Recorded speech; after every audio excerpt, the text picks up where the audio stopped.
Tomorrow I'm heading to Iceland and I could not be more excited. I've got a camper van and I'm driving around the country for 9 days along mostly the south and some of the west coast of the country. And I want to make a quick video to show you the kit that I'm bringing with me. Now that I've laid it all out on the table, it's actually less than I expected it to be, but I just want to walk through some of it for you. So starting off with the trusty workhorse, the 5D Mark III and the 24-70 2.8. It's good for landscape photography and it's an all-round great lens and body. So that's what I'm going to be shooting with most of the time. As sort of a backup, but not really a backup, as an extra interest of mine, I'm shooting on film as well. This is the EOS 10 Canon. I think it's about, I don't know, 50 bucks or something. And I also have a bag of film to go with it. Lenses, we have the 14mm f2.8 from Rokinon. This is a great lens for both landscape photography and Milky Way photography. We're going during the new moon, so hopefully we'll get some amazing shots of the Milky Way and fingers crossed some of the Aurora Borealis too. Next up we have the 135mm f2 from Canon. It's an L lens, great lens, one of my favorites. I also have the 100mm macro lens. I think this is I forget what it is. It's an f2.8. And finally, the 50mm f1.2. Really beautiful lens. To power this, we obviously need some batteries. So over here, I've got two official Canon batteries in there, and there's one in this camera too, and two third-party batteries. Typically, I don't buy third-party batteries because they don't last very long. However, these ones were really cheap, and they also came with something that's going to be super useful for me, and that is a USB charger. So all I do is I take the battery, I put it in like that, plug it into USB, and then I can charge it off one of these power banks. Again, these power banks are fairly inexpensive too, super useful. I haven't driven around the country in a camper van for such a long time before. I don't know what the power is going to be like. I should imagine we'll all be getting our charging packs out and all of our chargers and everything in restaurants we go to. So I just want to make sure I had some extra power stocked up because this will probably charge the 5D batteries 5 times over. So at the very least, I'll have battery in this camera. I'm also taking the camera that is filming me here because we're going to do some video courses. This is the Olympus EM5 Mark II. A good camera, but super frustrating these days because for some reason, I don't know if I've knocked it too many times, but I've seen this online before. Basically, it won't turn off. I'll turn it off and nothing happens. And to turn it off, I have to take the battery out. And if it's on a tripod, that's a pain. And it's just a whole ordeal. So that's irritating me, but I'm bringing it with me anyway because it's got good image quality. I've got a bag of AA batteries and a pack of AAA batteries because things like my wireless transmitters and receivers and the Zoom H5 recorder all use AA batteries. And I think there's a couple of things that use AAA too. I'm taking the Zoom H5 recorder, really good microphone / recorder, and I've got 2 wireless microphone packs, transmitters and receivers to go with it because there's going to be 2 of us filming on this video course. I have a shotgun microphone for the H5. This gets a bit stuck on here.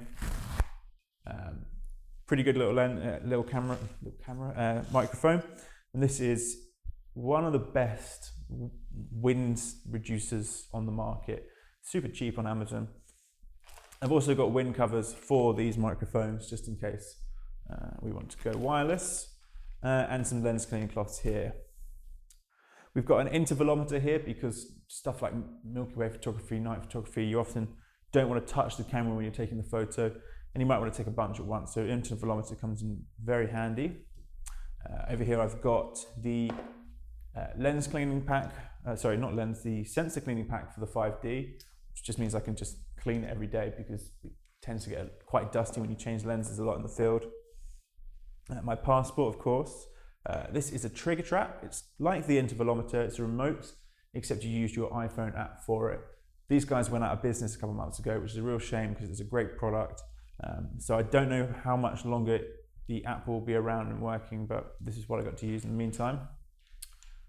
A head torch. So the great thing about this head torch is not only is it super bright, but it's also got a red light, which is perfect for when you're out shooting at night. and you don't want to have to adjust your eyes to a white light. It's great for walking around in the dark. You don't have to spend a couple of minutes trying to adjust afterwards. What else we got? We got a pack of SD cards and CF cards. One of them is in here, one of them is in the camera at the moment, but this is more than enough. Usually buy pretty good quality stuff for memory, and I replace it every year or two just because you don't want it to fail. And I will shoot with both the CF and the SD card in this camera, because that means it's mirrored. It's like a RAID configuration. It means I don't have to worry if one of them fails. I've got it on the other card still. And then a CF and an SD card reader here too.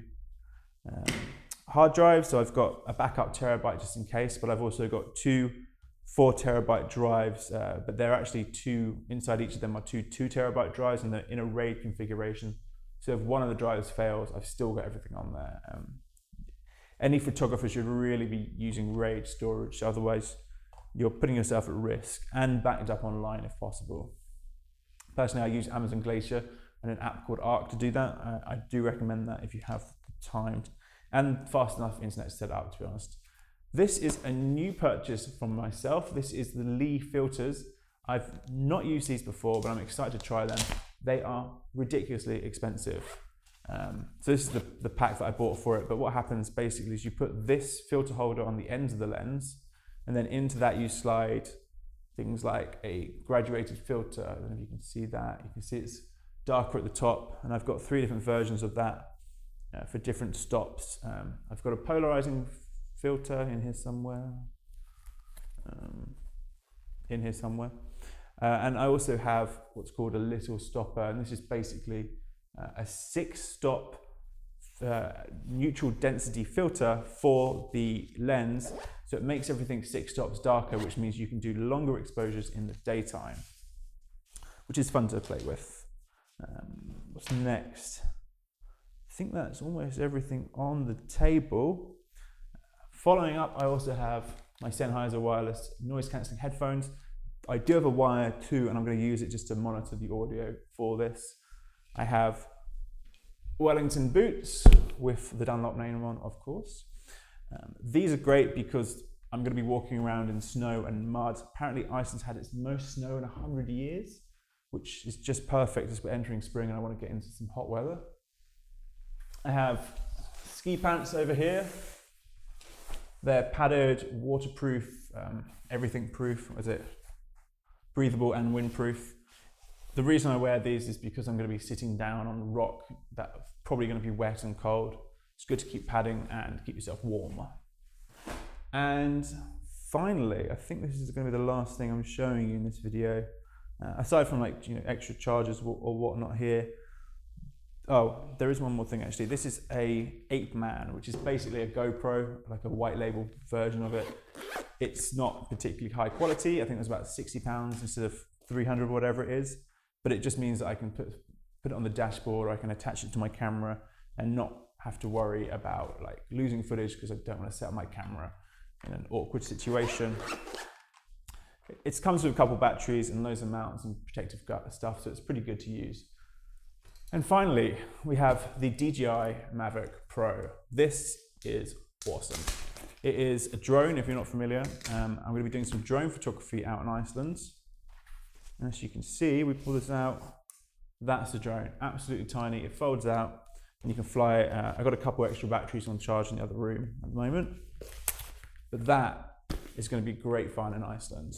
So I think that's about everything. The next you'll hear from me will hopefully be from Iceland, where I'm going to be taking lots of very fun, beautiful photos.